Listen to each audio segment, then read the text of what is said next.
Hey everybody, welcome to my stream. I'm DC, and yeah, I'm not playing a video game. Gasp, shock. What's going on? Well, today, talking about community management with these fine people over here. And let's introduce my guests, starting with Lauren. Hi, I'm Lauren Urban. I'm currently the content coordinator over at Idle Champions of the Forgotten Realms. You can find me on Twitter as OboLauren. I have in previous lives been community management for several other companies, including Codename Entertainment for Idle Champions of the Forgotten Realms, and a little company called D&D Beyond that nobody knows anything about. And Millie. Yeah, hi, I'm Mellie Doucette, and I'm currently the Director of Content and Community at Demiplane RPG, and in a past life, I was the Community Manager for D&D Beyond as well as Hey! Phantom Tabletop, including Cortex Role-Playing. So hello. Hi. And oh, I just something happened. I'm sorry. That's okay. You know what? I don't know. I It's had probably my a fault thing 'cause failed that I don't absolutely know no how to one Twitch. saw, so it doesn't matter to anyone but me. Uh, Nope, hey, nope, everything's fine. Everything's fine. It's everything's fine. perfect. Nothing's wrong here.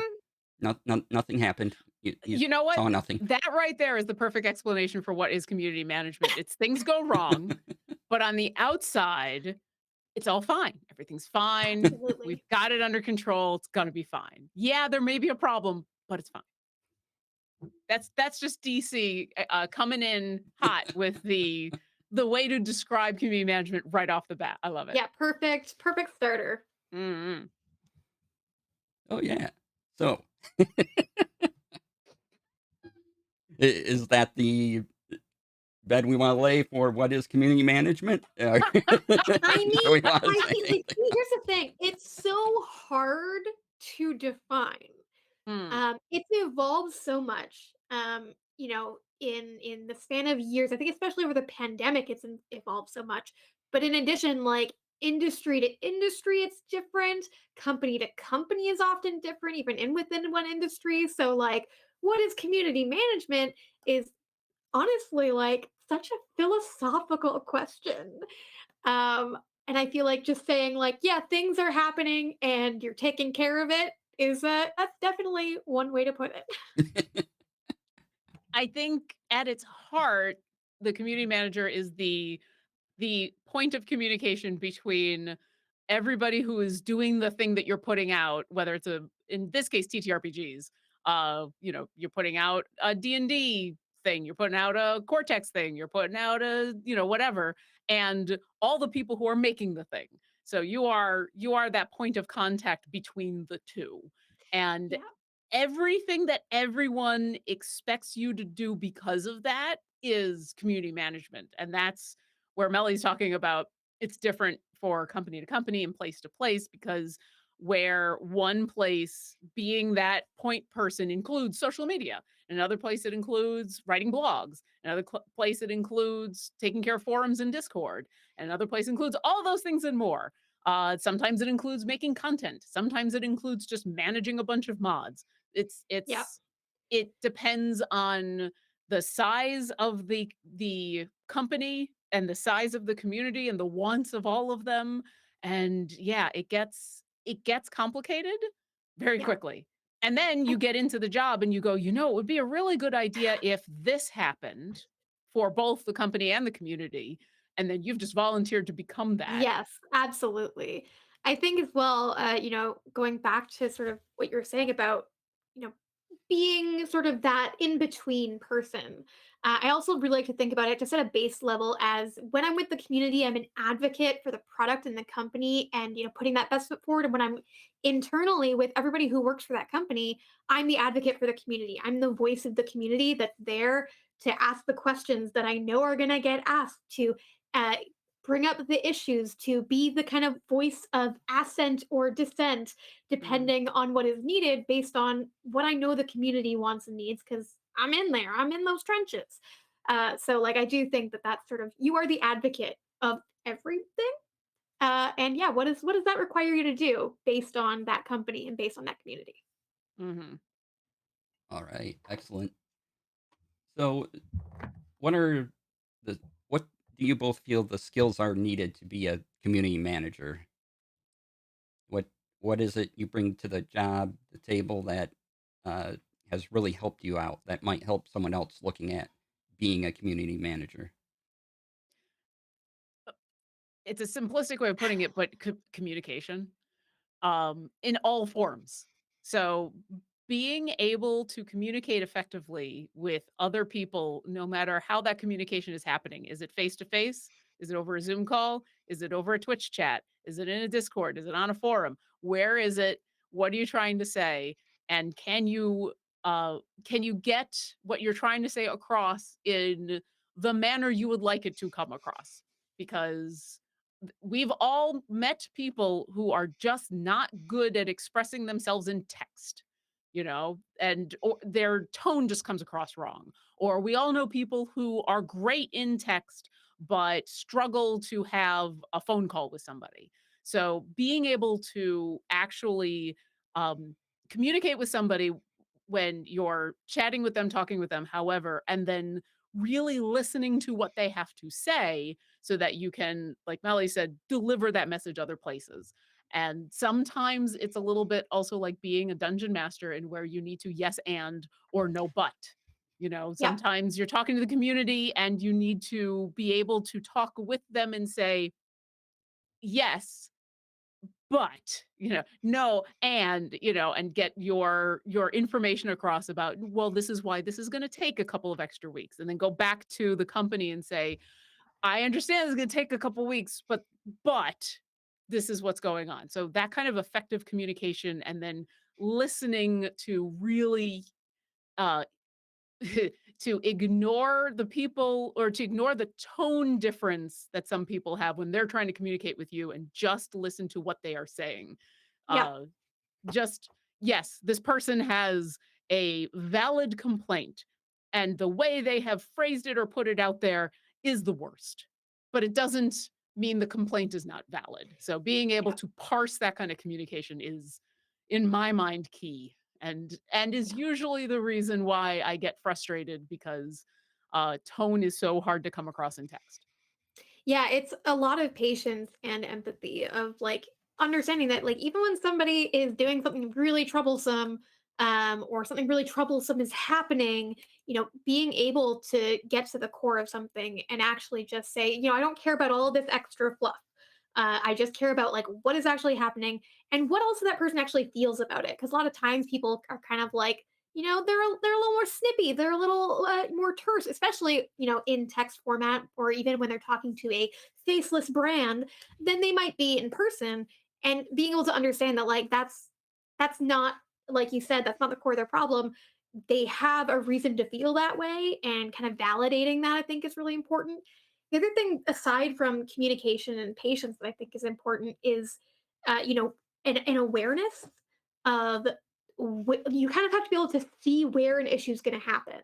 A lot of times, you have to anticipate things. You have to, understand, when you get given information, maybe about a change that's going to be happening at the company, that that's going to need to be communicated. Whether that is going to be communicated by you or by a social media person, you are still going to be kind of the person responsible for the community reaction and how that's handled. So being aware of all of those things is super important, and being prepared and preparing everybody else for it too. If I'm going into a situation where I'm being told about upcoming changes that I know is going to kind of have a blowback, preparing the people making those changes too is sometimes a way to temper them. And maybe we can go back and talk about those changes more instead of just putting them in, because now we have another outlook on how things might come across. So I think there's kind of, again, two sides to everything of like, how do you do this internally and how do you do this externally? But you're always sort of anticipating what thing might be happening as well as reacting to things as they happen. And the last thing that I think you really need is, you need to really kind of be a self starter. You're often going to be the person that has to make a quick decision. You're going to have to be the person who has to know how many different things work, and people aren't going to always stop and explain those things to you. You have to really be the one to say, get in there and ask about it and do things about it and find more information. You have to go be in touch with what your community is about. You have to go do a lot of things actively that I think at some other jobs you may not have to do so much, proactive work. But in community management, you are both proactive and reactive pretty much all the time.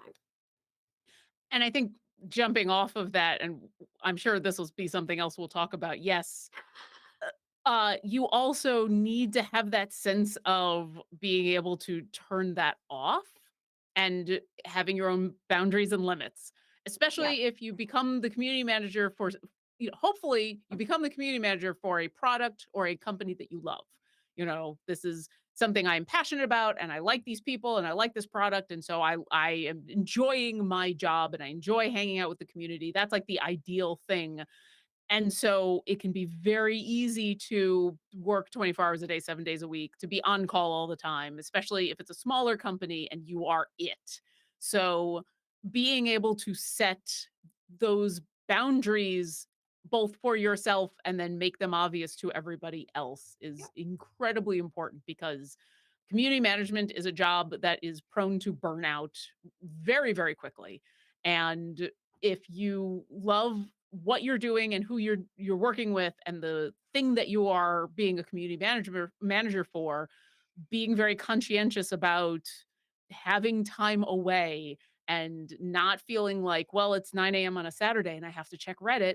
Um, Doing that is as important as being plugged in to all those places, because you want to be able to come to your job excited and happy and not already burnt out. So, Yeah. um as you're doing that kind of exploration, as you're taking on more jobs, as you're feeling out, oh, this is a thing we have to do, being able to figure out where those boundaries have to be, bringing on more people to help, or just putting it out there to the company and saying, "Hey, this is something we should really do, but I have reached my threshold for what I am capable of doing in a reasonable amount of time," and working with them to figure things out. So yeah, it is one of those public facing jobs that, uh, and I don't think this is a surprise to anybody. There's a lot of turnover because there can be a lot of burnout. Yeah. And I think it's really key to, like you said, to set those boundaries. And I felt very lucky when I was at fandom, and it was really becoming so much because I was doing the D&D Beyond side and the Cortex side, as well as kind of doing other things on the Cortex side to, help those products come to life. And I was loving it, of course, because I love both of these products. I loved, all of the people that I work with. But it was so important to have those boundaries, to communicate them, to build up the teams that we had on both of those, to have people that we could trust, that could be like, oh, this part of this community management thing is actually not going to be something that I'm going to do unless, you really need me. We have these amazing people, that we get to work with when we're working in this sphere, and getting to kind of like give them more power and give them a chance to shine, and trust them to do it well, is kind of a gift. But as well as very lucky at fandom when this was all happening, and I was like, this doing both social media and community management. A lot of places those are the same. A lot of places they're separate. We were able to, in the end, break those apart. And we brought on the amazing Avery Frenier, who took over the social media there. And it was like, suddenly I was able to do so much more community wise, because I no longer had sort of like this extra thing. So, like you were saying, setting those boundaries and defining the limits of what that job is at that company. A lot of times you're going to be the one doing that because community management is such a nebulous term. So, saying these are the things and giving suggestions for how to cover some of those other portions, you're going to be able to kind of build something that is going to last longer. It's going to, even if you're not the one that stays there, whoever comes in next is going to have a much easier time surviving in that space and thriving in that space if you kind of set that foundation and that groundwork. Excellent. Thank you. All right. So, working in the TTRPG space specifically, we're looking at different editions, changing things, products always changing. What are some unique challenges of being a community manager in the space of having an ever evolving product? Having an ever evolving product. No. Exactly. uh, on my, I'll speak from, when I was doing D&D Beyond and Cortex, that was a lot because it was, needing to really be aware of all of the products on the D&D side, but also being really deeply entrenched on that Cortex side. Um, and a part of that too was, being aware of the other things happening in the tabletop space because they really would impact those two products quite a bit. Now I'm at Demiplane where we do multiple role-playing games. We have, I think 6 right now, and likely more to come. And part of interacting with the communities that these games bring to come and join the bigger demi-plane community is understanding those games in a way where I can understand issues a lot more easily. Because I mean, if I don't understand, Vampire the Masquerade, and we have a big contingent of our community that is about that game, it's going to be a lot harder for me in a community director position to work with my community manager Josh Simons to actually like effectively work with them and communicate to them in a way that they connect with and they engage with and they understand. So I think with tabletop that can be so because there's always new things. Whether you are doing one game or many, there's always new things coming. There's new changes. There's new shows and new events happening constantly. And there's only so much any person can actually absorb. So you have to first understand what the things you need are and then kind of prioritize within that of like, what do I really, really need versus what would just kind of be nice.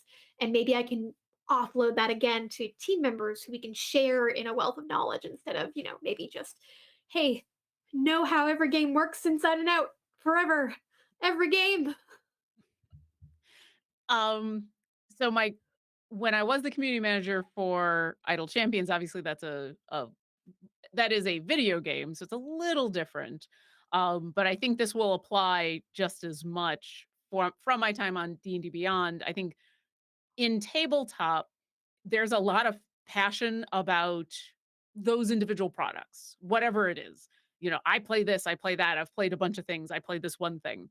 And so I think, at least for me, the hardest part when I was at D&D Beyond was being able to speak with joy about the thing that I am working on, but not ever letting it even hint to sound like I'm being superior to something else because I'm working on D&D, but I love all these other games. I think it's great that people are playing a bunch of other games. I'm only going to be able to talk about D&D because that's what I'm working on, but that doesn't mean that, Vampire the Masquerade and, Honey Heist and all these other games aren't awesome and that I want to play all these other games. So that was sometimes hard because there are people who will look at me as the community manager for a D&D product and say and already think, "Well, you just only care about D&D. That's it." And that can rub people the wrong way. And so a lot of it was I am a tabletop fan. I'm a fan of yes, I'm a fan of this system in specific, but my joy is of this whole genre, of this whole community of tabletop people. I'm here to help the D&D people the most, but that doesn't mean that I'm not excited about you going out and playing a Honey Heist game. It doesn't mean that I don't love all the other things that are happening. So, it can be difficult because you get those people who get siloed into a specific system or attached to a specific system or have had a bad experience with a specific system and just being able and this comes down to communication again of like hey, just because I'm only talking about D&D doesn't mean that I think that this is the only game on the planet. And, you know, that we can all enjoy this space together. And we're all just having fun. It's okay if we want to play different systems. And it's been a little easier when I've moved to video games because in a way, yes, people have their video games that they play. I play Halo, I play Call of Duty, I play this, I play that. But there's a bit more of the idea of like, well, you're going to play on a console, you're going to play a whole bunch of games. And so, kind of bringing that idea of I play tabletop games and I might focus on this one, but I enjoy them all. And hey, just because you are playing the one that I'm not, that I'm, you're playing something that I'm not working for, that doesn't mean that you're not still a valuable part of my community. Yeah. Did that make sense? I felt like I rambled for a moment there, but there you go. I think it really, yeah, it comes down to, the tabletop community is not just one game, one thing. It is like a very large and interesting and diverse community. And there's so much that we can learn from all of these different aspects of it. And also, we can be involved in all of them without it being the one thing associated with our job, our work. I that's been the hardest part over these last couple of years, both at D&D Beyond and now at Idle Champions, is every once in a while someone says, "Well, I didn't think to ask you to come play this game because it's not D&D." And D. And it's like, "But I like other things, right? Like D&D is awesome, but I do like other things." So Yeah, I think that's you hard. kind of like start to get associated with, because you are like kind of a voice of your company, as opposed to, some other people at the company who may not like be as much of a face of it. Not everything they say is gonna be somewhat associated with it. You become that face, and people just could be like, "Oh yeah, you work for D&D Beyond, you work for this, so therefore you are just like, yeah, that is you. You are D&D Beyond. You are Cortex. You are Idle Champions." When it's like, no, I'm just a person, and my job that I get to work on with a product that I love to work with is this thing, and in my spare time, also, I have time for other things. I can explore other things. In fact, I can learn from them. I can bring these things, and I think this goes for not just community management, but just the tabletop experience in general. I think whenever you go and you explore a new game and play with new people and do new things in the space, you learn exciting things that you then get to bring back to kind of your home base. You're like, oh, I tried out this new mechanic, or I played with this new person, and now when I go back to the game that I usually play most more of the time, I have this thing. And that goes for community management. Like, I go into this community and I discover things and I discover people, and I'm like, oh great, wonderful. When I go back, I'm gonna have this extra thing that I've gained. Got some new XP. I have leveled up in a separate class and now I'm Exactly. multi-classing. But where do you spend your skill points? Do you spend them all on skipping or I'm spending all of mine in persuasion. Thank you. persuasion? Mhm. 100%. Give me the biggest persuasion bonus I can manage. There you go. All right, and, chat, you can feel free to ask questions, just please put "question" in big capital letters so I can see it easy, that'd be great, so feel free to break into those, and we will get to them, when we can, probably more towards the end of stream. So and hi, chat, how y'all doing? Glad you're all Hi, here. chat. Thanks for being here. Alright, so I wanna get into, basically, we've talked about what the position is now, the challenges of the position. I want to talk about how it's changed over the years for each of you. Um, Mm. That's a big one. I feel like, Lauren, you should start on this one because, like, you actually, and there are probably people watching this who have no idea that we have any kind of connection, but you are the reason that I'm in community. You pulled me up. I was a volunteer moderator, and you offered me a position, and then you kind of like taught me the ropes, and helped me, kind of become the person I am today.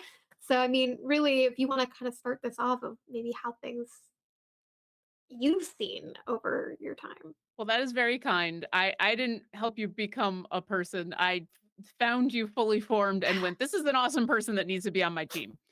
That's pretty much how exactly I went to Adam. So let me back up a moment because while that's very kind, it is slightly relevant to the question, which is how has it changed? Because oh my god.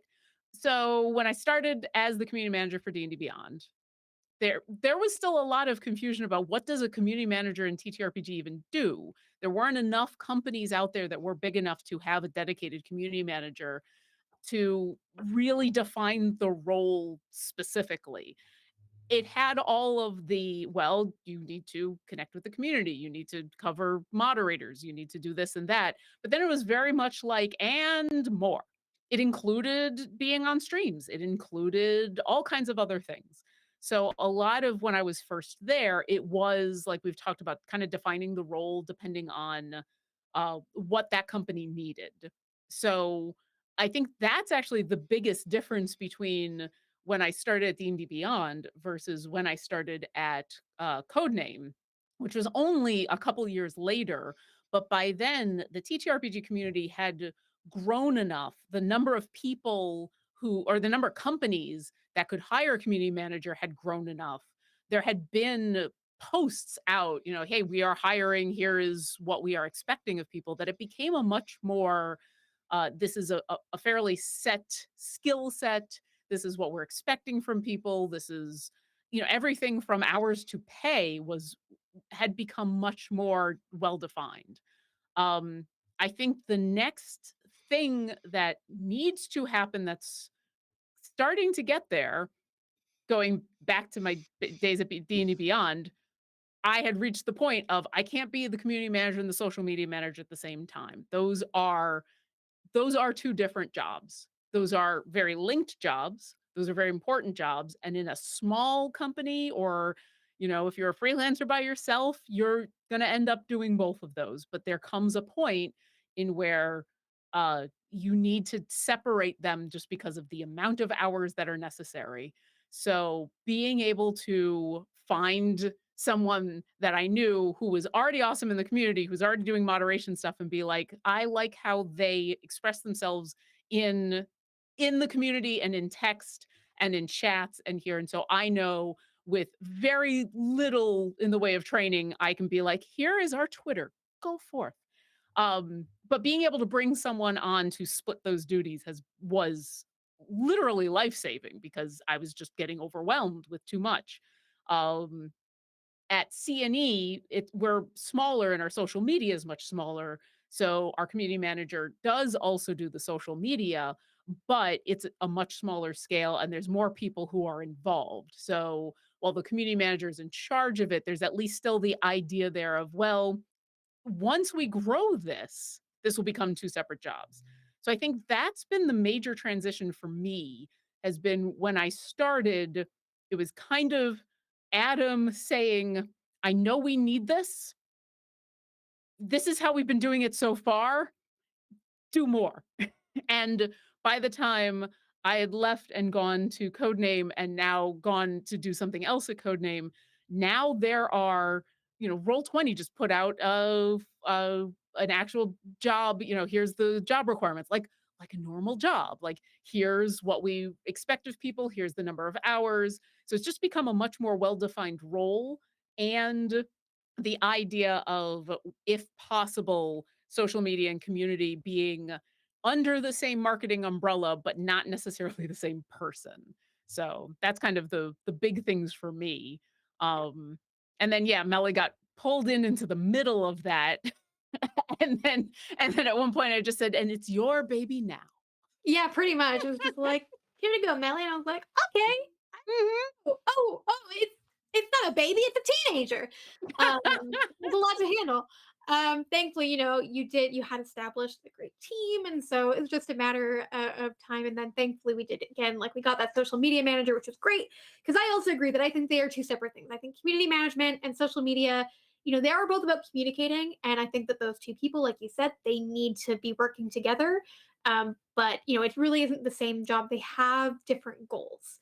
Um, like, again, the united front of, yes, we want to communicate, we want to do it in a great way, we want to interact with our customers, leave a great experience for everybody that interacts with us and our community. But yeah, social media kind of has more of a marketing aim, and community management kind of has a bit more of a broad aim. I definitely think one of the changes that we started to see over the pandemic, in addition to what Lauren's already said, is, and it left my brain, that's how much it's just become a natural, normal thing, is it doesn't even stand out anymore. Um, I feel I that. I don't feel that. Why are you calling me out in the middle of the I stream, know Melly? it What's mhm. disappeared from my brain. Chat, hopefully one of you caught that thought as it dropped out of my face and left. So you're talking about as we went into the pandemic, so, if I Yes, was to oh, pick oh, yes. you got it, go. I found it. Thank you so much. Yes, I think that a lot of companies realized how important community management is. That it isn't just something that you can just be like, oh, hey, intern who's doing something else, also pick this up.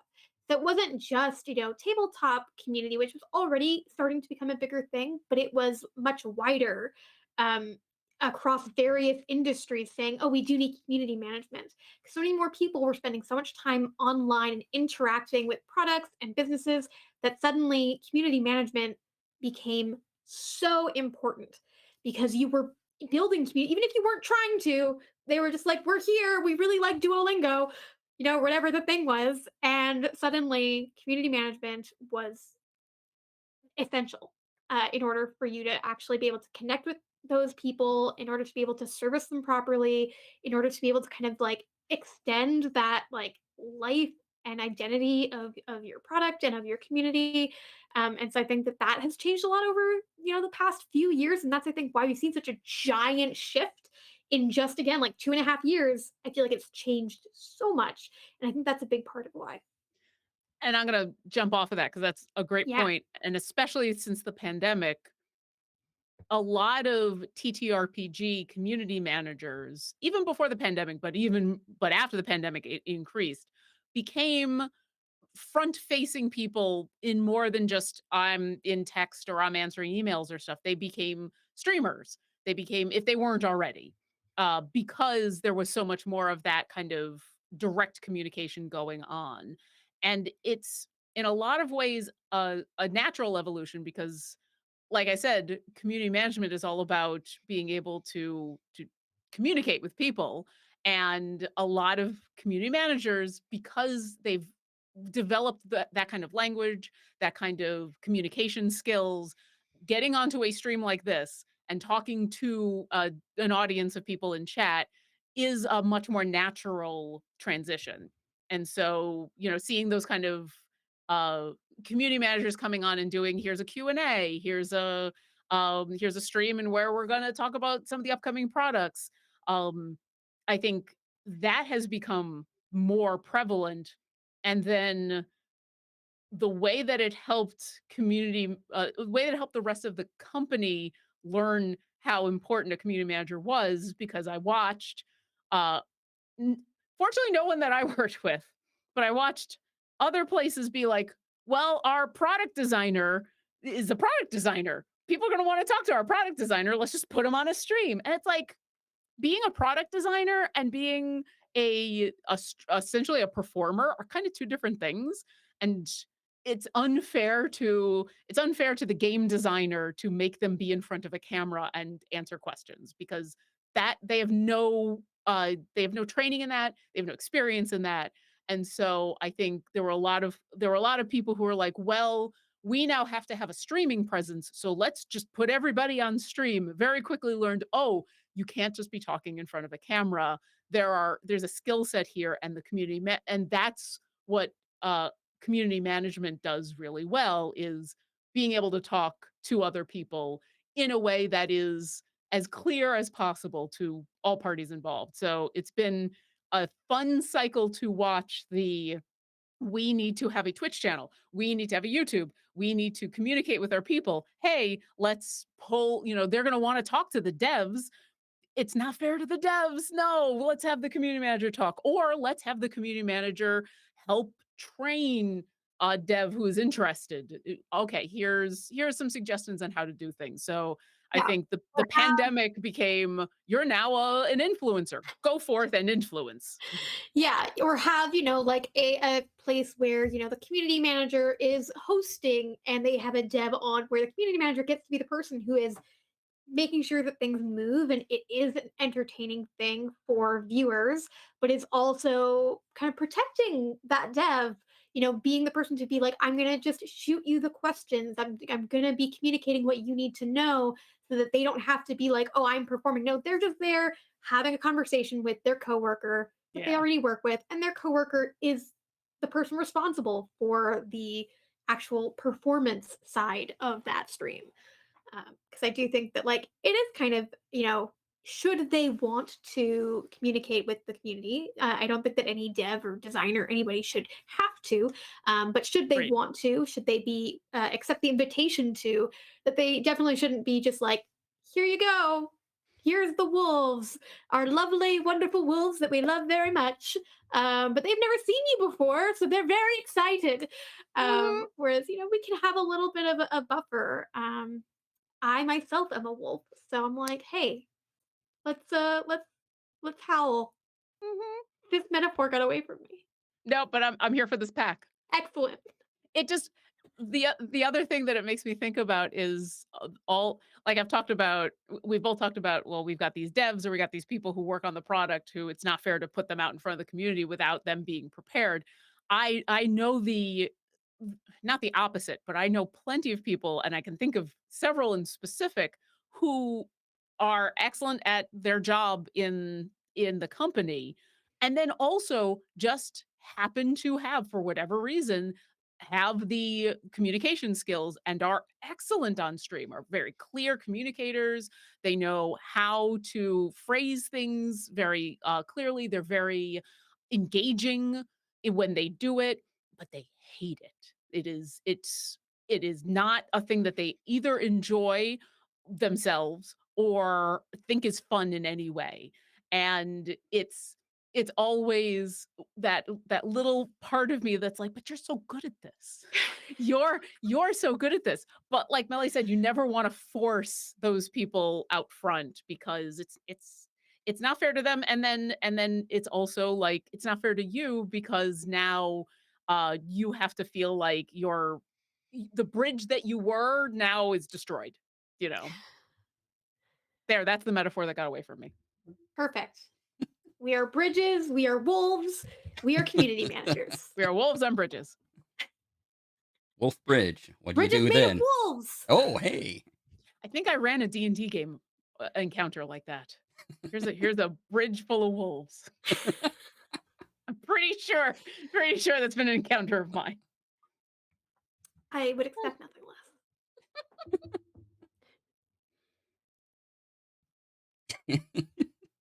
Sorry, now I'm just looking All at right. chat. It was Bard College of Wolf Bridge. I'm here for it. Yeah. Excellent. Wolf Bridge Go is out there and amazing. build this IKEA bridge with nothing but the wolves that you find along the way. Yes, Mm, Vancouver by night. Yes, mhm, excellent. There are two mhm. bridges inside your wolf. I mean, I think that we've made this a thing now. I think Mhm. everybody should know Hmm. community managers are bridges of wolves. Our wolf Welcome. bridges. Yep. Wolf bridges. Don't Bridge explain it. wolves. Just that No. is go out Um, and say that, We're now hiring a new wolf bridge. yep. And part of why I want to do these talks is to explain about wolf bridges.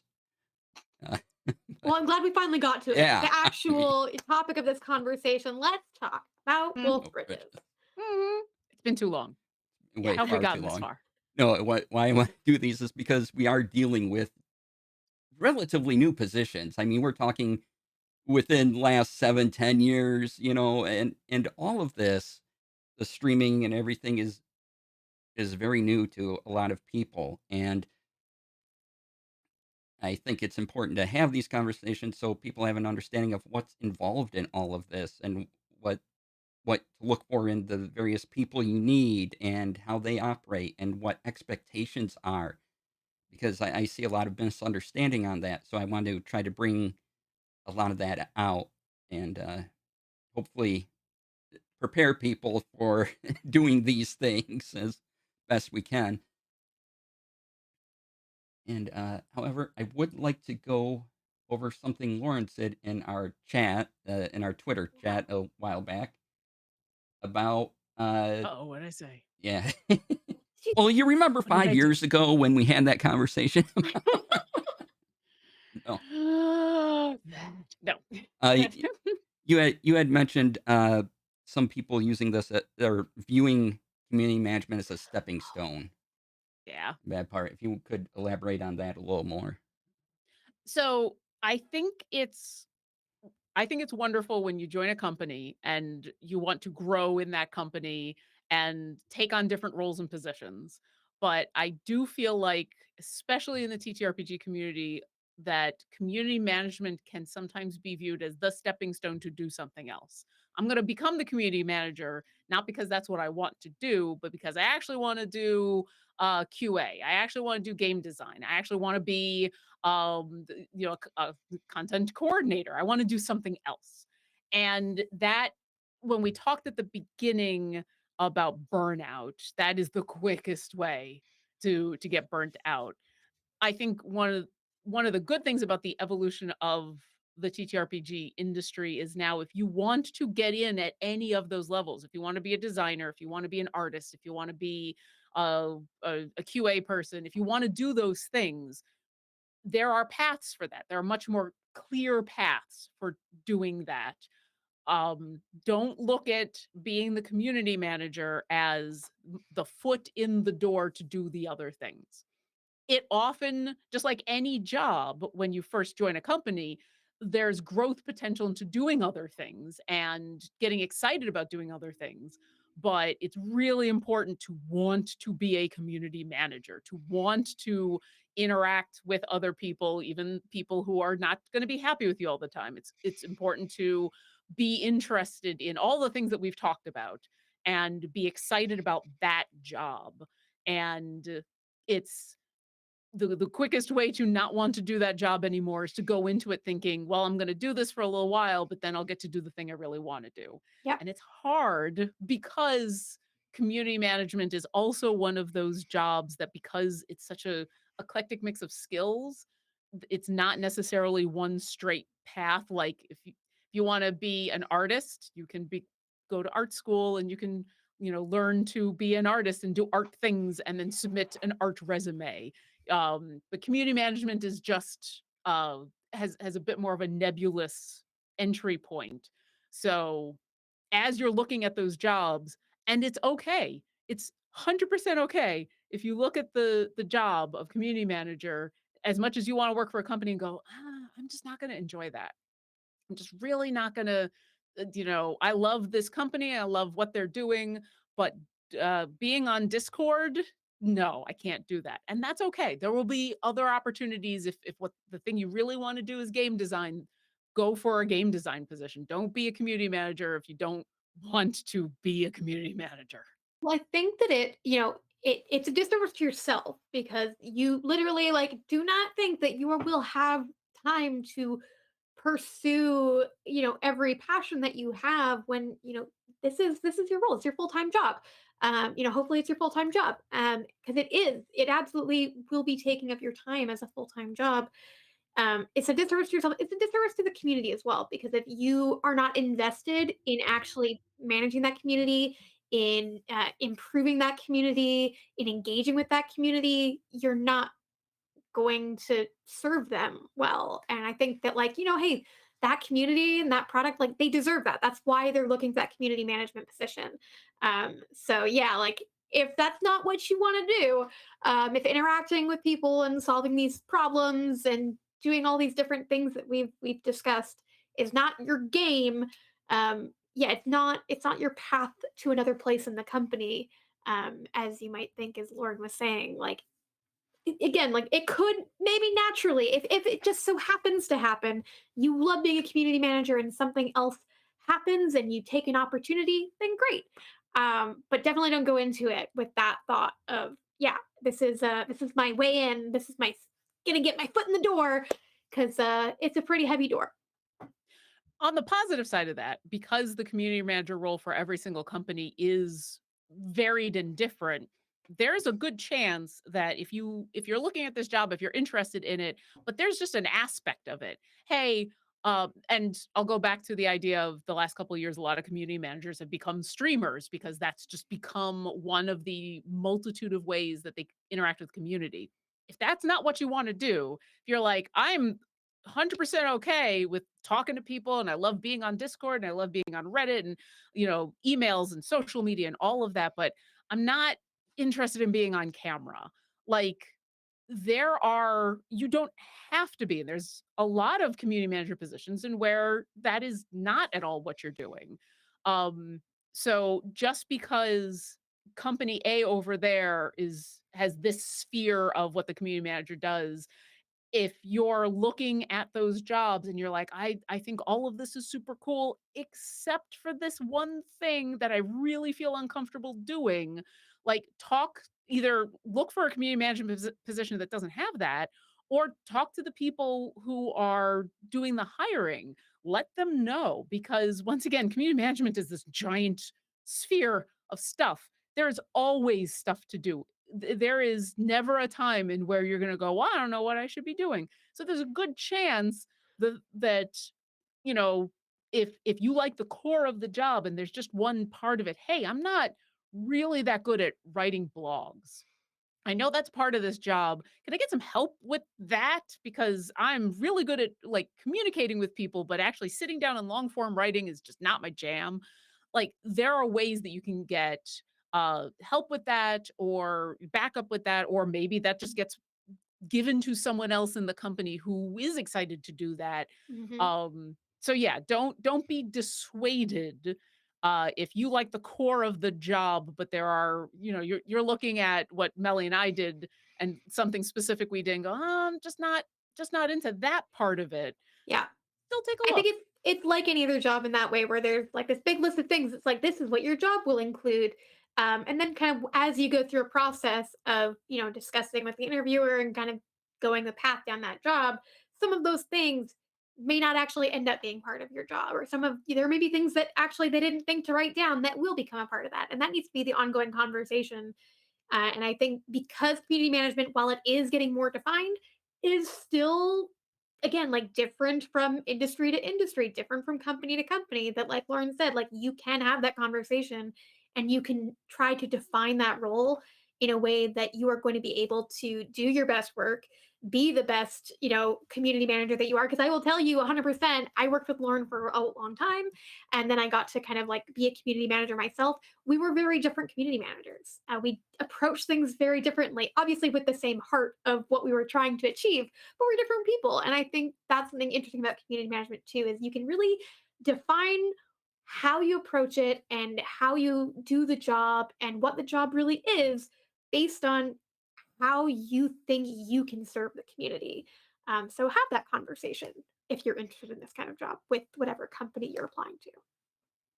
And I can say for a fact that not only are we two different community managers, but Melly was much better at many things in the community manager role when she took over. Like it was. I don't have to talk about the social media that you did. Like there were things. The beauty of having a company who are willing to work with you about like, hey, here's my job and it's overblown. Can I offload some of this to someone else? Is hey, this person isn't just awesome, but they're better at this than I am. Like in a lot of cases, community management, you're a manager.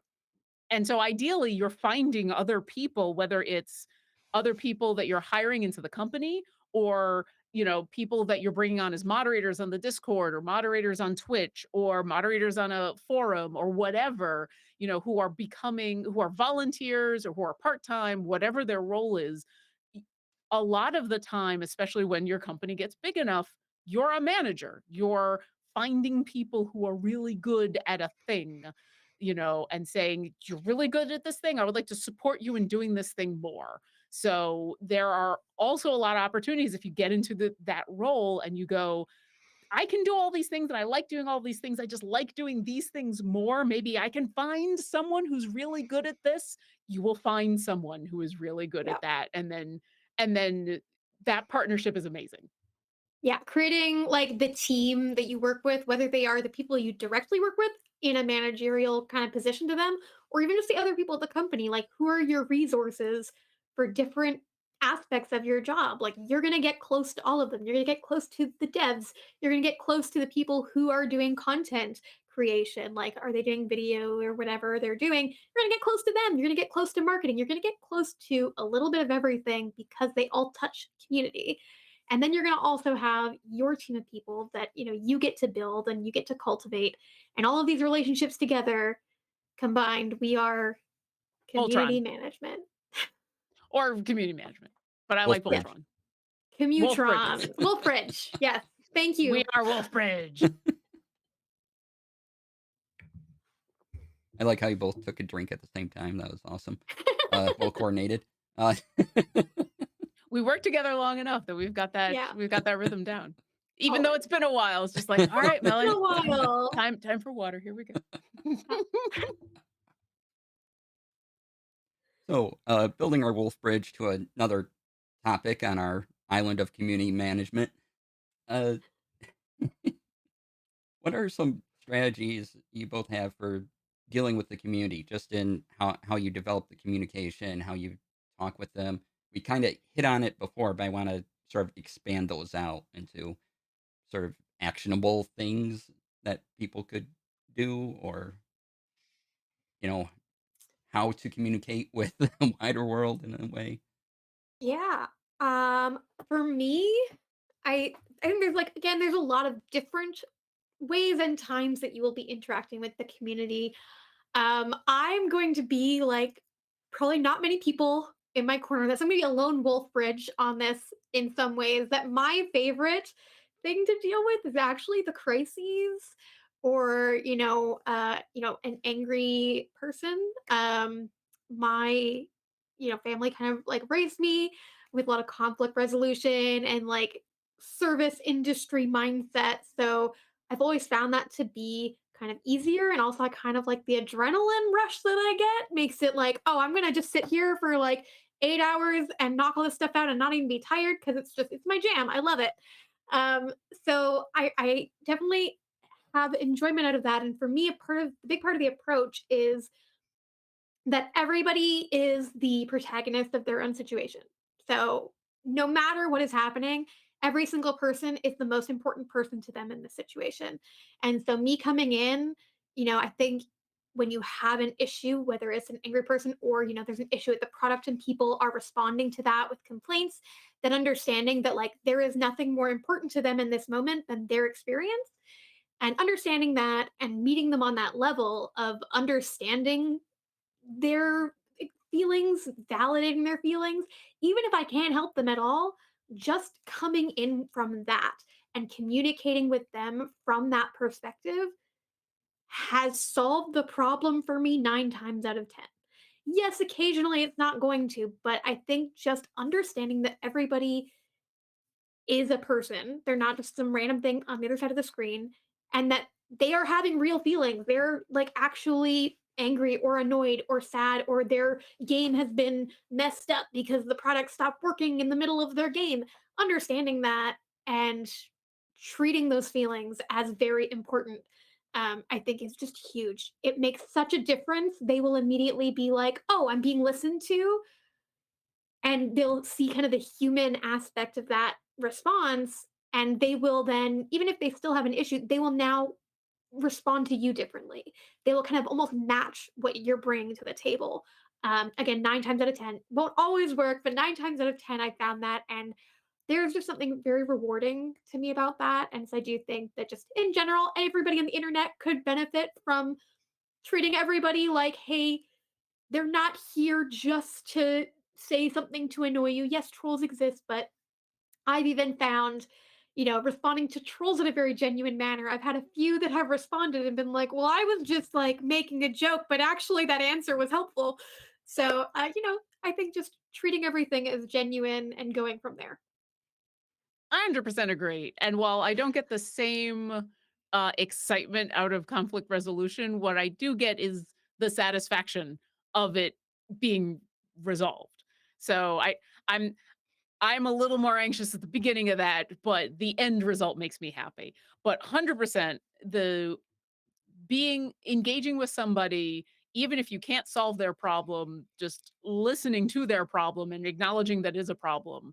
Because there is a misconception that as the community manager, you're supposed to, you can never admit that something went wrong. You can never admit that something is bad. You can never admit it's always got to be good. No, if something's messed up, it's messed up. If this isn't working, it's not working. And just admitting that sometimes and being honest with your community. You can be honest with them in ways that is still in a positive uh light, and in also a light of like, yes, this is going wrong, but also here is my line in the sand as far as how you can interact with me and the rest of the community on this. Yes, you are allowed to be angry and frustrated and be upset because this is broken. You're not allowed to attack other people and say these Yes. horrible things about other people. And so yes, the vast majority of the time just interacting with someone saying, "Yep, you're right. This is broken. We're working on fixing it. I I wish I could tell you more. I don't have anything more. I promise I will. Um, those that happens in all of my jobs, whether it was on the video game side, whether it was on the TTRPG side, something breaking, a lot of the time you're then the person on the front lines being like, "We know it's broken. We're really sorry. We're trying to fix it. I can't give you an ETA because we don't know." And just trying to be as honest as you reasonably can be. The community will respond to that. The vast majority of people will understand. Yeah. And then on that individual level, yes, I get that this is not right, and I'm gonna tell people this is not right. I can't fix this for you right now, but I can make sure that the people who can fix it know that this is a problem. Um, that 10th person, the the 10th person is the reason that people joke about community managers and the bad things about the job. The thing to remember, especially if it's not a private email to you, if it's not a DM to you, if it's I'm on Discord and there's bad things happening, I'm in the Twitch chat, I'm in a forum, if it's in a public space, the way I've always reacted and tried to respond to not just trolls, but people being unfriendly, unhelpful, and nasty about it is to remember that this has nothing to do with me, but I need to take action so that the rest of the people in the room Yeah. don't feel that, well, this wolf has just come in and taken a dump on the floor and now you're just letting the wolf walk around. Yeah. Like, I'm stepping in, not because this has the 0 to do with me, and now I am here to make this a more easier space for my community to be involved in. Um, and keeping that in mind oh, helps stave off the adversarial attitude, Yeah. either my own or just anything that's coming out. If I am here because, like, I'm making sure that these are the rules that we've set up in this house, and I am not letting you stay in this house because the rest of the party guests wanna have fun and you're ruining the fun. That's how you can deal with those people who are not going to be reasonable, either because they are just too angry to be reasonable or because they're there to cause trouble. Yeah. Um, yeah.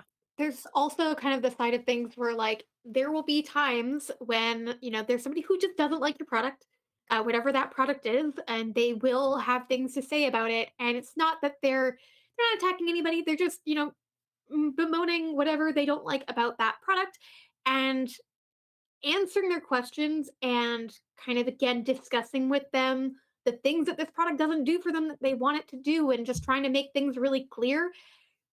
Again, that person probably has already made up their mind.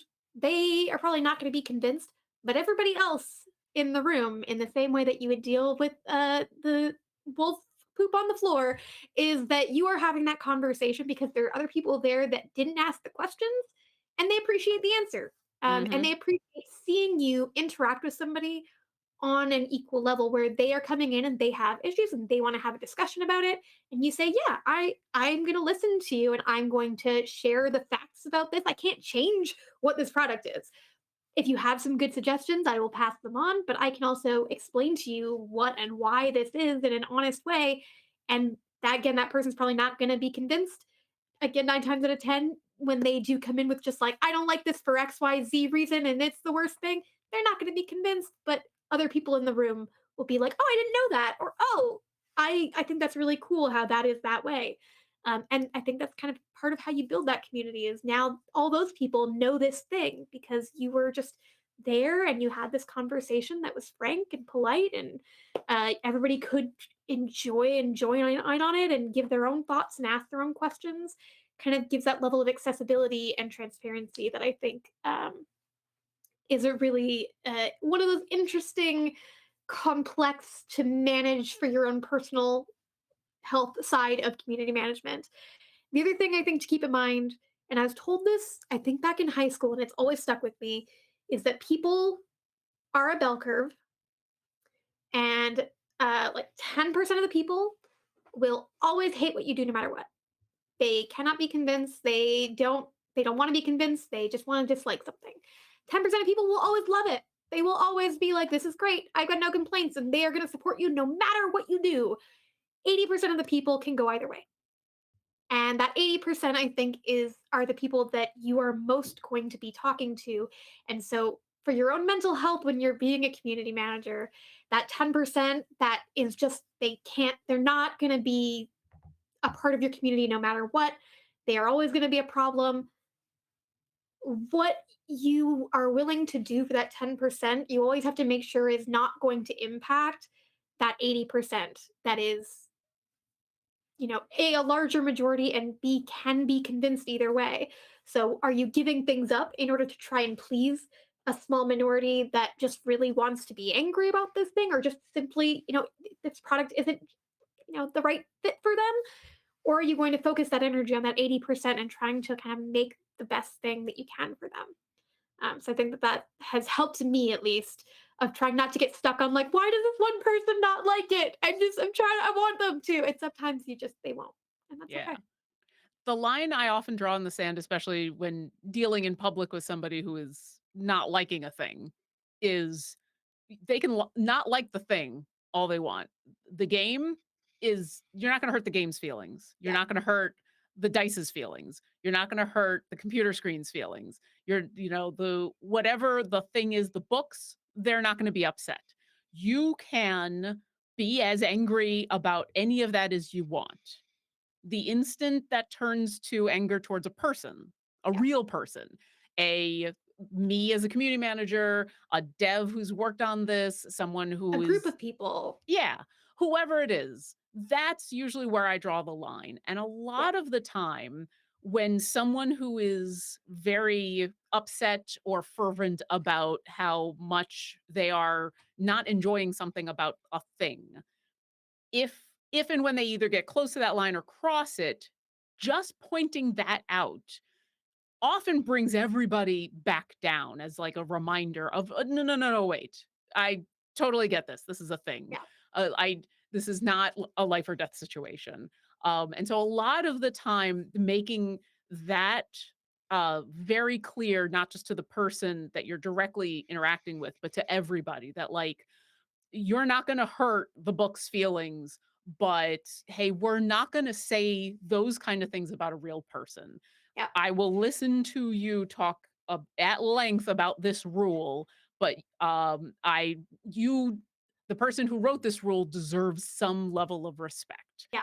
And reminding everybody in that way, a lot of the time, and with both TTRPGs and with video games, just reminding them that yes, there's real people behind the things that they're upset about can help change the tone of the conversation and help change the wording of the Yeah. conversation. Because a lot of the people who are they're not even causing a problem, they're just expressing discomfort, anger. A lot of the time they're doing it because they want it to be good. They want to enjoy it. They're there complaining because they want to enjoy with everybody else, and there's just this thing that's sticking in their craw, and reminding them that it is just a thing and it's going to be okay. And but you're right, it's a thing, just as long as we're talking about the things and not the people. um and then figuring out the 10%, the 1 out of 10 who are not there to try to enjoy the thing that everybody else is enjoying. They're there to ruin the thing that you're enjoying. Like Yeah. those people, They're that's they're the thing that they are enjoying is kind of creating problems for other people, and sometimes that is the way. Again, I don't think yeah, that's most people. no, That is that 1 in 10. It's that just rare person who, for their fun on the internet, they're like, "Hey, I'm gonna go be a little mean today." And again, when you are dealing with that as a community manager in the public space, you are setting boundaries for your community. mm, A and B, what you are communicating with that person is visible to the community. Again, unless it's in private message, but it's visible to the entire community. So what you're saying isn't just for that person, and how you're saying it isn't just for that person. It's for everybody. exactly. All right. And the other side of that, you also have to deliver messages from a company to an audience. What are some things that you do when trying to create an effective message with the company? Well, it depends on the message. If it's a straightforward thing, being as clear and straightforward as possible. But I my guess is when you're asking a question like that, it's like, "Hey, I got bad news. Yeah. Hey, I gotta deliver some bad news." Or at least we are doing a thing that a significant portion of the population is going to be upset with. Um, Not shying away from it, but not making the entire message about it, which is a fine line to cross. Um, that it's hard, but not burying it in the sand. Hey, we're making this update. This update means that this part of the thing that you love is going to be broken for a little while, and we're sorry about that. But when it's fixed, it's going to be better for everybody, and that's why we're doing this thing. Um, just trying to be as straightforward about that and upfront has helped a lot because people can respect when they feel like they're getting all the information or all the information that they need to get.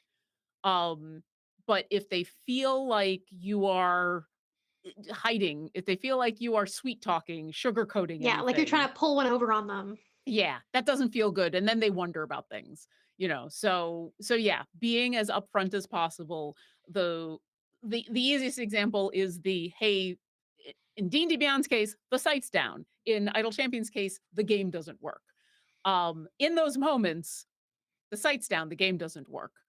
I can't tell you when it's gonna be fixed. All I can tell you is we are absolutely working on it. Being very clear and upfront about that, people understand that, and they might still be upset, but now they're like, "Well, but this makes sense."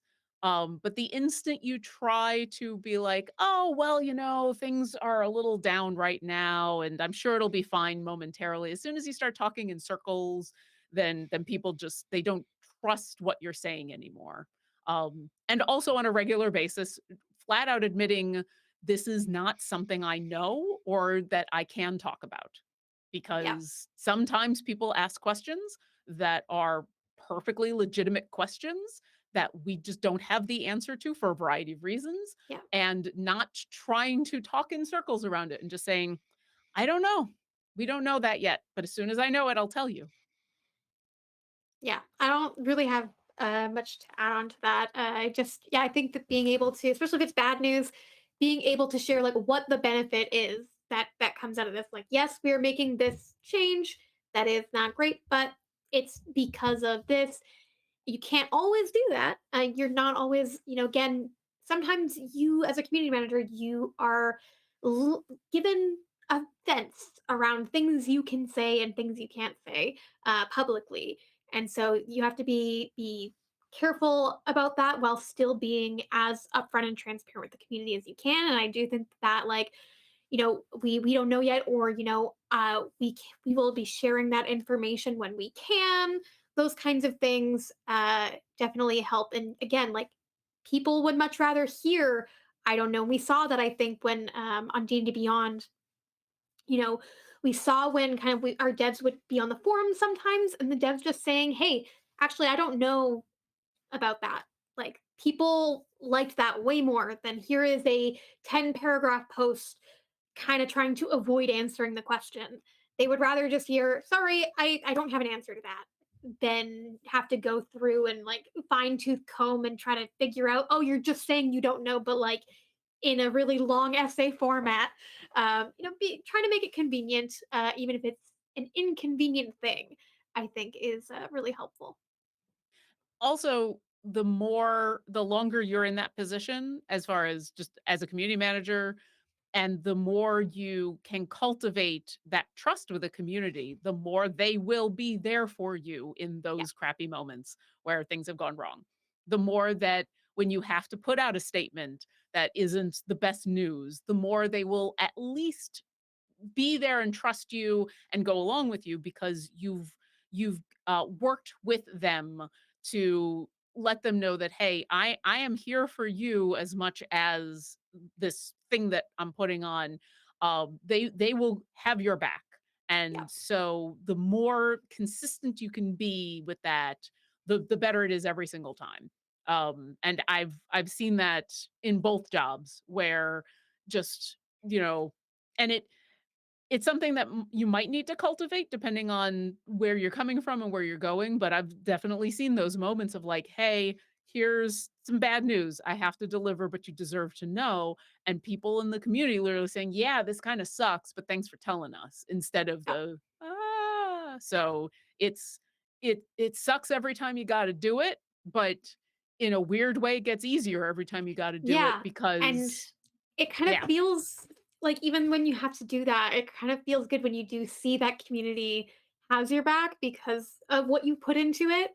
I really got to see this with the Cortex side of things because I got to kind of come in early on the community management side for Cortex Prime and seeing that transformation of the community that like me and the moderators and Cam and everybody on that team put in that like when we did have something that didn't land as well, people were really open to having discussion about it or to be like, oh, well, yeah, this makes sense because of XYZ. Like you really had people who, because made that community, that's why community management is so important that, you can have those moments that aren't so great, but people know that you are trying to do the great thing. So they're willing to, give you the benefit of the doubt and understand what's happening instead of just being like, "Oh, I just read the very first reaction that I had here is the only one that I'm gonna have, and now that's my opinion of the product." Like people will really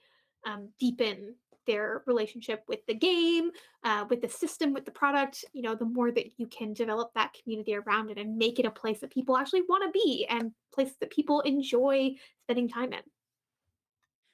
and in a tangential way, I think that is one of the biggest differences between TTRPG community management and community management for other things. Because, I mean, yeah, there's single player games out there in TTRPGs, but the vast majority of the time when you're talking about D&D, Honey Heist, Vampire the Masquerade, any of these games that we talk about, they are games that people are playing together. You need other people to play with. So people who are coming to these games are at their core looking for other people they want to interact with and play with. So um it's in a way that's a little easier to work with because these are already people coming to a community that is about interacting with other people, and that can be a great a wonderful thing to be involved in is like I know everybody is here because they want to interact with other people. Yeah. Build wolf bridges, don't spread wolf poo. Exactly. Exactly. uh, Maybe you can build wolf bridges out of the poo though. Like, mm, you know, you You know, can I've played enough of Cult of the Lamb that I wanna make some jokes related to absolutely. That's exactly what I was thinking of. So okay, okay, then I'm gonna go there. Take that poo and turn it into flowers. Take the poo and grow some food out of it. Let's do this, you perfect. know? Yeah, Yeah, absolutely. Excellent. All right. It's the Just new life gives you lemons. there you go. just a couple more questions. And chat, if you have any questions, now is the time to get those in. Now's the time. So yeah, now's the time. Now's your chance. Take it. Mm. Now's your chance. So kind of a little more fun questions to wrap up with. Uh, what does your workspace look like? Like, do you have 1,000 tabs open? Are you monitoring? Do you have stress relief right next to you, like a stress I ball almost just or? grabbed my camera. I was just like, "All right, here we go. Let me Oh show you boy. around." Sorry. Mine is a mess because I'm a mess.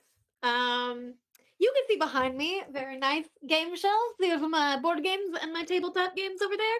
And then in front of me is two laptops and an iPad and uh notebooks everywhere, pens everywhere, bobby pins everywhere, just stuff everywhere. The floor, stuff.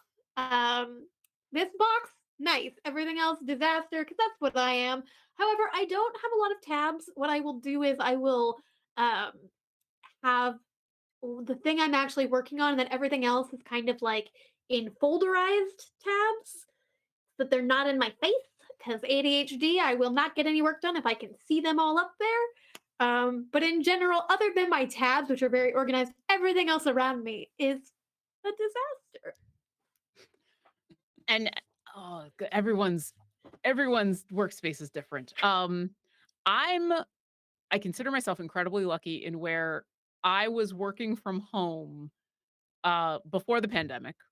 And I was used to, in part, working from home as a professional musician because, yeah, as a professional musician, I'm playing in orchestras, but that's like 2.5 hours out of the day. That's maybe 6 hours out of the week. The rest of the time, I'm in a home space doing things, and so I've had to learn from pretty early on how I need a space to work, if that makes sense, because everyone's different. Like, I need it to be organized in a way that makes sense to me, and I also need it to be relatively clean, and it's not because cleanliness is any better, but because my brain is, if a thing is there, I am paying attention to it. And so the fewer things, like, I have very little on my desk. If you ask, besides so I've got the 2 monitors, I've got my keyboard, I got my mouse, I have the arm from my microphone, the lights there. The only other things that are on my desk are my phone, which is on mute and turned over so I can't even see it. I have a thing of Blistex because it's winter. I have my, "Hey, what is the temperature and humidity in the room?" Because I'm old enough that I'm always cold, and so I need to know, is it me or is it really cold in here? I have my cup to drink out of, and then I have this reliquary that is just on my desk So because I beautiful. haven't put it somewhere else yet. And I will admit that I basically the entire last hour and a half, every once in a while, I'm distracted by it. So that needs to go away soon. And that's it. That's all I got. I don't have anything on the floor, at least within eye line of me. I've got a couple things over in that corner, but I can't see it, which is important. So for Yeah, me, having it be as empty of distractions as possible, because in my mind, if I can interact with it, I must need to interact with it. So so I also interesting. do not have a lot of tabs. Yeah. I am a serial tab closer. I've been that person who has closed a tab and gone, "Why'd I close that? I needed that. I Mhm. wasn't done with that tab."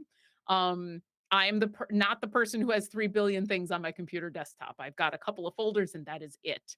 I've got only open what I need to do because that's just the way I know that I need to work, is that kind of focus. But you I know what?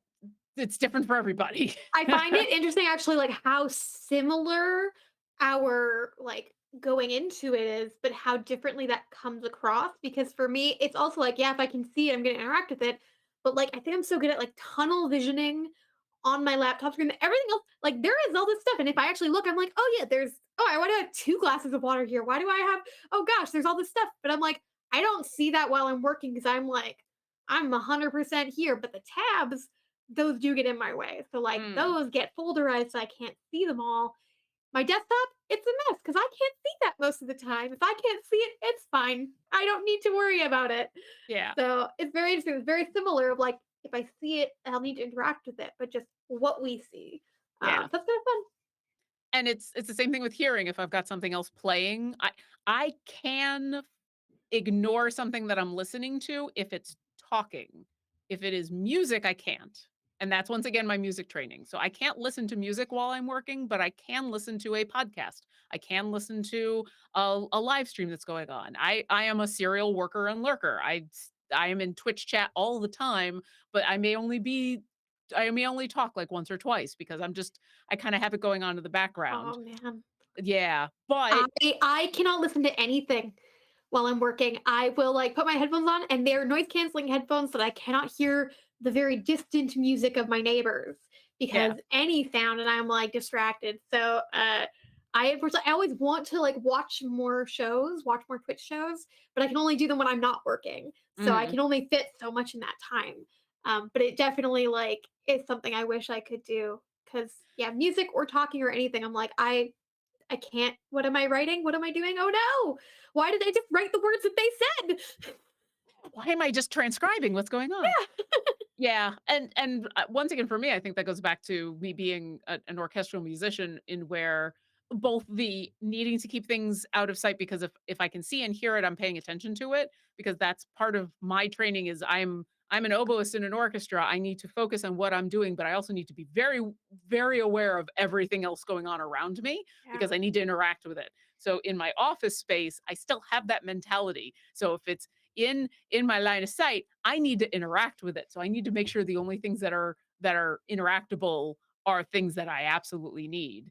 And that's why the music for me, I can tune out the talking if I need to. I don't know why talking is different, except I'm the musician, and so Very true. I can't ignore Beethoven. But yeah, yeah, Love I it. was just this whole morning I was watching a streamer playing God of War, the new God of War that came out while I was taking care of video editing, I was just like and I there's think whole that sections I don't this remember, but hey, you know? I think this just shows like there's not one way to set up your Exactly. workspace or to approach the work. Just like community management is nebulous, how you get work done is nebulous and unique to you. Um, so, I am a giant mess who has mess that I'm not distracted by, and Lauren is a very tidy person who is not distracted by any other things. You know, And it works what for are you, both of us. person in chat? What Yeah. are you? Are you a wolf bridge? Are are you a messy wolf or are you a clean wolf? I shouldn't even use those 2 terms because I think it's a disservice to you to call it a mess. I feel like you have everything Oh, it's self-described organized. mess. No, Well, it's not. but, like, if I that's what I you kind of want to show need, if you, that but I don't. helps you, yeah, like, that's important, though. Like, I feel like if we swapped places, calling me tidy and calling you messy, I think does a disservice to you because I think you would probably be very upset here because you don't have things within reach. And I would be very upset because I'd just be looking at everything. I'd be very distracted by everything. And one is not That's better than funny. the other. It's just my brain and your brain. So, Exactly. Now you yeah, have to make your space work for you. Don't, again, you can read and hear about how other people do it and maybe find an idea that resonates with you, but don't feel like if you're doing something one way that it's the wrong way to do it. Because if it's effective, if it's working, and again, tying back to community management, like if the way that you approach community management is effective for your community and your product, then you're doing a good job. You don't have to do it the exact same way. Like we were saying earlier, me and Lauren have different approaches for that same goal, and they're neither is wrong. They're both great approaches. So find the thing that works for you. I will also add one more thing just on a personal Yeah. level. I was able to get a sit stand desk a couple of years ago, and that was amazing. And that literally has saved my life over the past couple of years. Both I'm because jealous. like I'm standing right now. Like it took me forever to learn this, but when I got the sit stand desk, it's like, no, I never want to sit again. I just I sit very, very rarely. It took me a while to accept that because I kept thinking, well, when I'm streaming, I should be sitting, or when I'm doing this, I should be sitting. And now I'm just like, no, I want to be able to walk away. I don't care. I just I do that don't by know. spinning. So yeah, if for me, like I thought that was the way I had to do it, and then I went, well, no, let's get the sit stand desk. I think it'll be probably better for my back, and it's been Yeah. amazing. So try Don't be different afraid to things. try something new. All Do right. squats at your desk. All right. Let's get to some audience questions, and then I'll have a Ooh. final thing to wrap everything up with. Uh, let's ask the burnout question here. How do you handle burnout mounting stress before it gets there? Mm. I feel like I should Yeah. call up Dr. Ralph Bocamatzo and be like, "Hey, Dr. B, it's your favorite topic to talk about, burnout. Help, help, help, help." Oh, Yeah. I can say that I have had many failures at this in the past. So I think it's again trying things and finding what works for you, similar to, what we just talked about with workspace. Um, but I think a big part just in general is what we were talking about earlier of kind of seeing the scope of what you're doing, sorting out the things that maybe are your lesser preferred and lesser synchronous with everything else that you're doing, and finding ways to get other team members, to expand your team, to get somebody else in the company to help you with those things. And that can be really hard. I think, especially a lot of community managers are coming in that, like, this is, in the earlier parts of their career, and in many cases that I've met recently, where like they're not used to communicating their needs in that way or setting those boundaries. And it's uncomfortable, but it's worth the discomfort because it will result in you not having to have that much on your plate, because nobody should have that much on their plate. So, especially like as your role grows, as you are there, as your community grows, as the product grows, being able to say, "Hey, this part of my job is I'm no longer able to serve this the best that I can. So let's find a way to move that somewhere else, to get another team member to do something with this, so that I can do the rest of my job and still perform at the level that I need to, without kind of, again, because when you do burn out, like, you're not going to perform as well. So it's been a learning process for me. I will say that most of my employee reviews are usually like, "Great, except you need to do better at delegating." And so it's something that I'm working on so that I don't burn out as much. Especially being autistic, that has kind of an additional level with the burnout that definitely ties into dealing with community. And so just really being aware of my boundaries, learning that, and that's been years of learning. You're going to have to figure out for yourself what those signs are, and then you have to figure out for yourself what parts of what you do are you okay with having less control over, if you're like me, and a bit of a control freak. And how can you serve your community better by not doing as much? Because again, you can't do it all. That's a truth I've had to force myself to learn. You can't do it all. How do you serve the community by not doing it all? Yeah.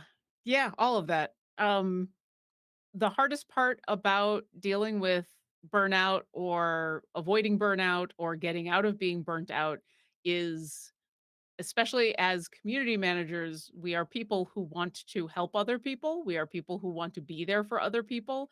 And we also tend to be the people who will give you all the really good advice and then not take it ourselves. The idea of, so I'm going to say a whole bunch of things that I have not done myself that I know I should do. So Yeah. granted, yeah, like, yeah, I'm gonna say all the things that you should do. If you can recognize before the burnout happens, that's beautiful. It is hard. It is sometimes impossible. But if you can see, if you see it coming and you're like, ah, I'm starting to feel that this is not as fun anymore, or I'm starting to feel a slog instead of a joy. The things that used to bring me joy, I'm starting to not enjoy as much. Whatever it is that you can see the warning signs on the wall.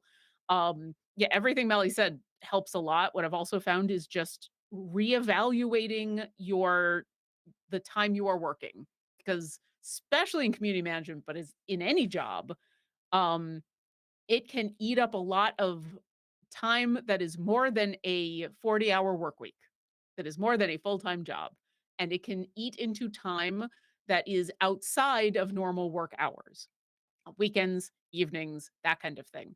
Now, there are often, especially in the TTRPG industry, times in where you have to. This is when the product is releasing, this is when the stream is, this is when these things are happening. But those are like things you plan for and you understand are part of the job. But what happens in community management a lot of the time is I'm gonna go get dinner, but then, everybody in the Discord is kind of upset about this thing, so I'm gonna jump back onto the Discord. I'm gonna, help. This thing happened and I wanna see what people are doing. I got through most of my email, but there's more email I gotta do. It's that idea of it never ends, there are 24 hours of community management to do in a day, and there is only me. So if I can recognize ahead of time the burnout is coming, often what I can do is reevaluate, how have I let this bleed into too much of my life, and I need to I need to make sure that on Friday at 5 o'clock, I am shutting things down and walking away from this office. Have I taken on too many weekend things? Am and this is a weird TTRPG problem. Am I working all day in TTRPGs, and then am I spending my free time playing TTRPGs? And now I'm not doing anything else except playing D&D all day, and I'm playing D&D for work, and I'm playing D&D for fun, and doing am I doing too much D&D? Which, when you say it, sounds like, "How could you be doing too much D&D?" But you know what? Too much candy is too much candy. So, taking that moment to go, "Hey, maybe tonight I'm gonna make sure I'm off at the end of my workday, and I'm gonna go do something other than the thing I've been doing all day at work," helps. Um when you're in burnout, the hardest part of being burnt out about something you know you're supposed to love is suddenly the drive that you have to talk to other people is, at least for me, gone.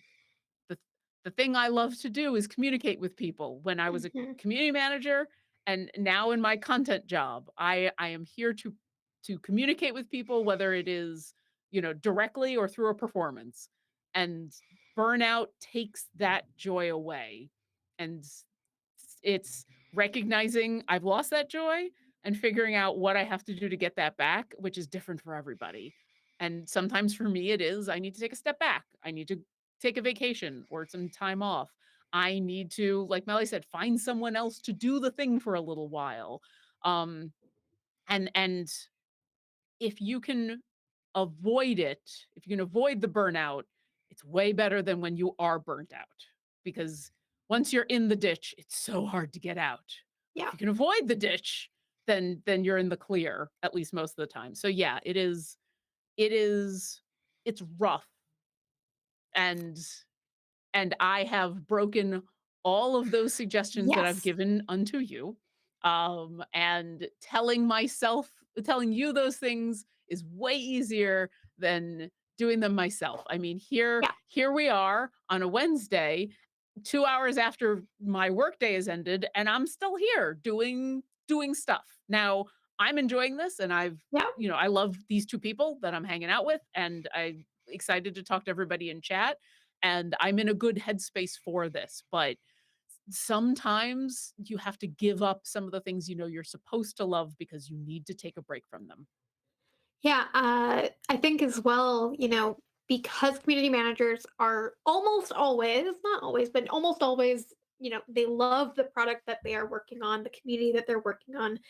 That, it's also our hobby, as you were saying, that it's really important for us to cultivate hobbies outside of that.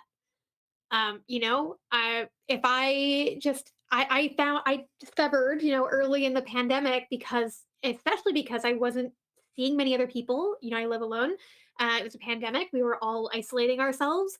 And I was working a lot more at fandom, doing a bunch of tabletop community stuff, social media. And then I was spending my free time playing more tabletop games over Discord, over Zoom, etc. That I really felt it coming in. And in the last, year, I've really been trying to, get those other hobbies cultivated. I read a lot more, like just read books where I can just disconnect from the internet and I just sit and I read my book. And it's a very different mental exercise.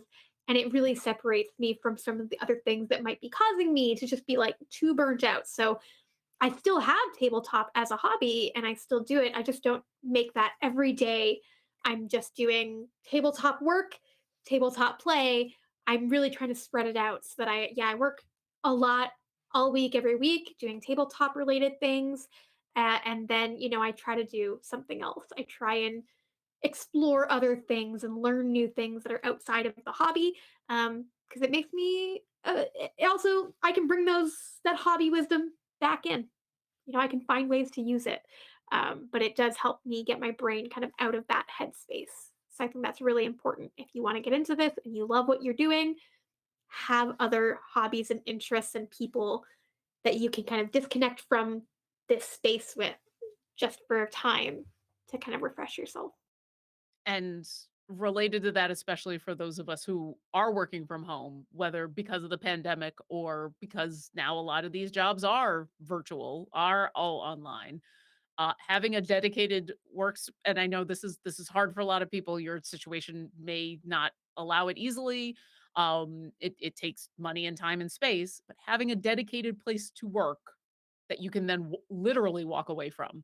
When Mellie's talking about disconnecting, that's not just mentally, but I jokingly walked away from this desk right now, but literally getting out of this room and being somewhere else, even if it's still in my apartment, but not being at the workspace is a big mental help because when I'm here, even if I'm doing fun, happy things, even if I'm not working and I'm just watching a stream while I'm doing something else or playing a video game or something, getting away from this desk is the mental equivalent of I've left work, and it helps a lot to then not be thinking about it or not be stressing about it, and even if it's just for little bits, trying to have lunch over there Yeah. outside of this room, trying to go, yeah, the joke is go outside and touch grass, but literally go Absolutely. outside. I say that as a positive all the time. Yeah, it is 100% a positive thing to do. I Yeah. don't want it to be a joke, but people say it and I'm like, "But no, it's useful to go outside."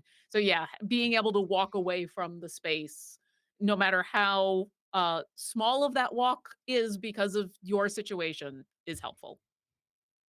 Yeah. Absolutely. All right. Related to outside activities and things like that, we have another question. I'm just going to ask the question here because Vancouver by Night, brilliant intro to it. But Heck what yeah. are both of your favorite games outside of D&D? Ooh. For me, it is a tie between Cortex Prime, and specific. Like I love the Cortex Prime system. For those of you who don't know, you can basically use this base system, which is a pretty simple system, to create your own tabletop games. So you have the resolution system, and then you add a bunch of different like mods. They're called. You can call them flavors, ingredients, whatever, to turn it into a game that kind of does exactly what you want it to do. And specifically, the variant that I love, love, love is Tales of Zadia, the Dragon Prince version of the game. So I love that. And then my other favorite is Ten Candles, Mm. um, which I haven't got to play as much in recent years because of the pandemic. And it's a very physical game. If you haven't heard of it, you play with 10 tea light candles, actual lit candles. And as you play the game, you all agree at the table that every character in the game is going to be dead by the end, and you're kind of telling the story of their last days of life, of fighting some unknown something that you discover through play. And every scene, one of those candles gets blown out, and eventually you just end up in the dark. Um, so I love both of those things for different reasons, but I would play them any second of any day. If somebody was like, "You want to play this?" I'd be like, "Yes, let me drop everything I'm doing." I 100% agree on 10 Candles, and I know I saw Jen Kretschmer in the chat. I don't know if she's still there, but she's the person who introduced me to 10 Candles, and it's funny that you say that you haven't played as much in the pandemic because it is so physical. I've only gotten a chance to play it once, and it was digital, and it was because of Jen and the amazing people at D4 and being able to run a game digitally. And while I am 100% sure that playing it in person would be a much more visceral experience. I still was totally engrossed, and had an amazing time virtually. So I 100% agree with 10 Candles. Um, I've mentioned Honey Heist a couple times. I love Honey Heist as my TTRPG of like, I just want to be ridiculous silly. A lot of the time when I'm playing D&D especially, but other long form campaigns, I want that flow of serious heroic adventure, serious adventure, heroic adventure, serious adventure, silly, funny, serious kinds of things. So Honey Heist becomes my I just need an hour of absolute mayhem and absolute ridiculousness, and so I go to that. Um, I haven't had a chance to play it nearly as much as I want to, but I need it's not that I wanna play more Vampire the Masquerade, I do. and I really enjoy the little bits that I've been able to play. What I want to do is I want to play werewolf because what I've discovered in the few times that I've played vampire is I want to be a puppy. So I want to play werewolf. I'm dying to play werewolf. I wanna play this one, Hunter. Yeah, It's that's handy because I've been reading it a lot lately. If mhm. anyone, let me know. This is the So World of Darkness flavor that I want. yeah. So I've played a couple of games of Vampire, and the one that I actually got to be a vampire in because I the first time I played Vampire, I was a human. It was a one shot for a D4, and it was amazing, and it was one of my favorite one shots I've ever done. But the joke is like my first game of Vampire, I was a human. The next time I got to play as a vampire, I was playing as a gangrel, which are really just dude, they're werewolves. They're really just werewolves. So what I've learned about myself is I'll play werewolf. Um, and then outside of TTRPGs, um, so right now I'm trying to finish out Hades. I'm very behind on Hades. I know uh so one of the ways that I try to disconnect from this space is I make sure that video games that I'm playing are on the Xbox, which is in the living room. And so Hades took a while to come to the Xbox in the living room. So I've been playing that a lot recently. And that's kind of become my I'm gonna go sit in the living room and go listen to a podcast and try to beat Hades again. 'Cause I haven't beat him yet. I gotta beat him. Um, I am a couple of the other games I have been and always shall be a huge Halo fan. I haven't played it nearly as much in the last couple of years because that is my I'm gonna go play a shooter, but with other people, and I can't really play Halo alone and enjoy it as much, especially the multiplayer. So I haven't played as much Halo recently. Um, I've really also been enjoying, it's just left me. It's a deck building game that has totally left my brain. Oof. Well, there it goes. It's gone. You don't get to hear about it ever again. Um, but But yeah, I'm I've so been curious about deck building games, so, like, now I'm I know there's only it's been out for a while. It is not one of the newer ones. It's Jen says in chat, "Slay the Spire." thank you. Thank you, Jen, for reading my mind. I appreciate you so much. Slay the Spire. Yes. Um so yeah, I've that's been another one in where in a weird way it's very relaxing because it's just math. And I know that sounds weird as a relaxing thing, but, like, I can turn off the sound and the music is wonderful, but I can turn it off and I can just sit and once again, I can have, like, a podcast and I could just be like, "Alright, that's 1, 4, 6. Alright, we'll do this and do this and do this." And, like, just the math is calming? I don't know. I Um cannot relate to that, but I'm very happy for you. I know it's a weird thing. I this is the only time I've ever experienced that, and it took me a while to realize, oh, what I'm enjoying about this is just like it's just math. There's because deck building games usually don't grab me because there's too much randomness involved of like I can't play Magic because it's like you build this perfect deck with all these things, and now just because I've pulled 3 lands in a row, I'm gonna lose. Ah, but for some reason, Slay the Spire math, it's great. Um, and then, yeah, I just the one game that I haven't been able to play yet that I want to, the new Monkey Island that came out, I'm desperate to play, and I just haven't had the time yet, and once again, I have to play it on the computer, so I'm a little reticent about spending Yeah. more time here, but yeah, like, I want Guybrush and I want Murray, so I'm gonna get that soon. Get that soon. There, that was a lot. I like it. All right. Video game wise, I'm just Pokemon. There's a new one coming out. I'm very excited to, take a few days off just so I can play it Mhm. uninterrupted. Exactly. Uh, two things real quick. One, Lauren, uh, the closed captioning thing kicked you out for some reason, so I sent a new link into the Oh, chat. I will fix that. And two, for the raid, thank you, longtime friend Balra TV at ZT. Yeah. Hi, Thank Laura. you, thank you for coming in. Thank you for bringing in your community. There, my chat should be back. Really Yes, I can see appreciate my seeing chat. you again, and it's great having you in. So thank you for that. Okay, got one more question, and then I have a final question. So final question from our audience, Erin, Erin, hey, Oh, hi. hi. Hey, Aaron, Laura. Long time no see. Yeah. Best episode of Buffy. Hush. Once more with feeling. I mean, I respect the hush, I like to 100%. be very like I feel like they're like opposite episodes in the best way too.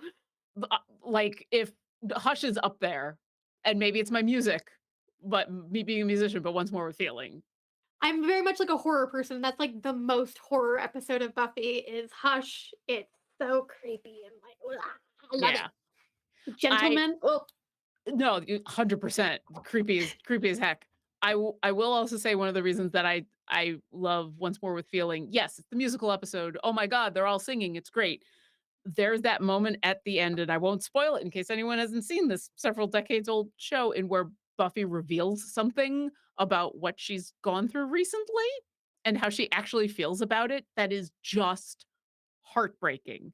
And so you've gone through this entire amazing musical, which had some tense moments, and then she sings basically of a like a heartbreaking song at the end about something that she's gone through, and yeah, it's amazing. yeah. But Uh, yeah, Hush is amazing as well. oh, yeah. Yeah. Both great Hush is so episodes. good. I love how both of us were right there with Oh, Yeah. we Hush. just knew. We were like, we no, this is frontal brain stuff. Very Uh-huh. important information. Mhm, mhm. Excellent. Okay. My final question before we do outros. You guys do stuff for a community that is global, that is active 24 hours a day. You're trying to get to sleep. Something goes wrong. What does your bat signal look like? Lauren. What is my bat signal? Are you being serious, or do I need like an actual signal? Like, are you talking because my brain went serious, and I went, well, if it's that serious, they know to call or text me, because my phone only makes noise when it's serious, and they know to call or text. But It's if you're not a being bat in like, the air. It's what? it's not a bat in the air, it's oh geez. Okay, if it's for idle I know champions, what your answer should be. well, okay, so here's what I'm gonna say. If it's for idle champions, it's a phoenix because Orkira's in the game. I feel like if it's for anything, I mean, even in DDB, we all knew that the phoenix is your symbol. Like that's It just didn't it's used Lauren. to It's be, like it's just equate. become. It's become you are associated forever in my mind with a phoenix. So I'm not upset sorry. by that. But no, you're right. Yeah. That's what it is. Mhm. I don't think that I mean somebody else might answer and say that I do, but I don't think I have one, but I would choose for myself a Medusa head. I used to like have that as my icon and everything until I started using my real face and I love Medusa, so and it's very, recognizable. Nobody else would be like, maybe that's mine. It'd be like, no, no, no, that's a chick with snakes for hair. That must be Melly. It's not like there's going to be a bat and a flying squirrel, and Batman's confused as if it's really him or Yeah, not. You exactly. know. Like that's not exact enough. But in real life, people just ping me because that will make my phone go off. So don't ping me unless it's actually important, or if it is like very off hours, or I'm on holiday, or it's a weekend, they will text or call me. Um, yeah, All right. Excellent. Thank you both for being they here. should put up a Medusa signal in the sky, though. Yeah. I'm kind of disappointed that they don't now. See, now I kinda Come on. wanna Get on there's it. gotta be a way, like, in where they can just send it to your phone, like, instead of getting a text, you Ooh, get, because that's a modern equivalent, right? Like, if it was current day Batman, it wouldn't be a shining light in the sky. He would get, his phone would light up, and there would be the image there's on got to his be an phone. app for that. Exactly, he'd have the Bat app. Somebody at me on Twitter if there's an app that can do this for me because I need it now. There you go. I Um, bet you it's out there. I bet you someone's working on it right now. all right. Put your handles in chat. All right. Thank you both for being here. Let's give everyone outros. Tell everyone everything you're doing. Starting with, we'll go in reverse order. Millie. Hey, yeah, I'm Mellie Doucette. DC, thanks for having us. This has been a delight. I am again the director of community and content for Demi Plain RPG. You can follow me on Twitter at MellieDM until Twitter explodes. in which case I will communicate other ways before then. I'm mostly just doing a lot of stuff with Demiplane behind the curtain. But recently I did do a stream of Mutant Year Zero, 4 episode series with them. It was a lot of fun, had a really great cast, Josh Simons jamming. You can check that out on YouTube. And otherwise, I will be heading to PAX Unplugged. Oh my goodness. In under a month. Ellie, are we actually going to see each other in person We're for the actually gonna see first each other in person, I think. It's I'm very excited. It's me my first convention outside of my own city, so I'm kind of really excited about it. If you're gonna be at PAX, let me know. Maybe we can say hi to each other. Excellent. I'm so excited. Yay. Lauren? Sorry, I'm just so excited about PAX. Hi, I'm Lauren Urban. I'm the content coordinator at Idle Champions of the Forgotten Realms. You can find me on Twitter as OboLauren. You can find me in my new job on the Idle Champions Twitch channel and YouTube channel a lot, which is C&E Games, and then the YouTube channel is Idle Champions of the Forgotten Realms. When I'm not doing Idle Champions stuff, you can find me on Tuesdays on the Demiplane channel, Demiplane RPG channel, playing in Children of Erte, which we are trying to explain. The show is becoming more and more fun every single week. It's a bunch of real people who have suddenly been thrust into magic world, and it's amazing. Deborah Ann Wall is our DM, and it includes just a fantastic cast that every week I am honored to play with. I've got a couple of other charity games coming up in the next couple of weeks. Follow me on Twitter, and that will be the best way to get that information. And yes, I will also be at PAX Unplugged. Come and find me. I'm on a couple of panels, and I will have stuff to give away for Idle Champions. So if you like dice, I've got that. And if you like other free things that I can't talk about yet, come and find me. I like free things and dice and you. I like you, and I would like to give you dice and free things and hugs.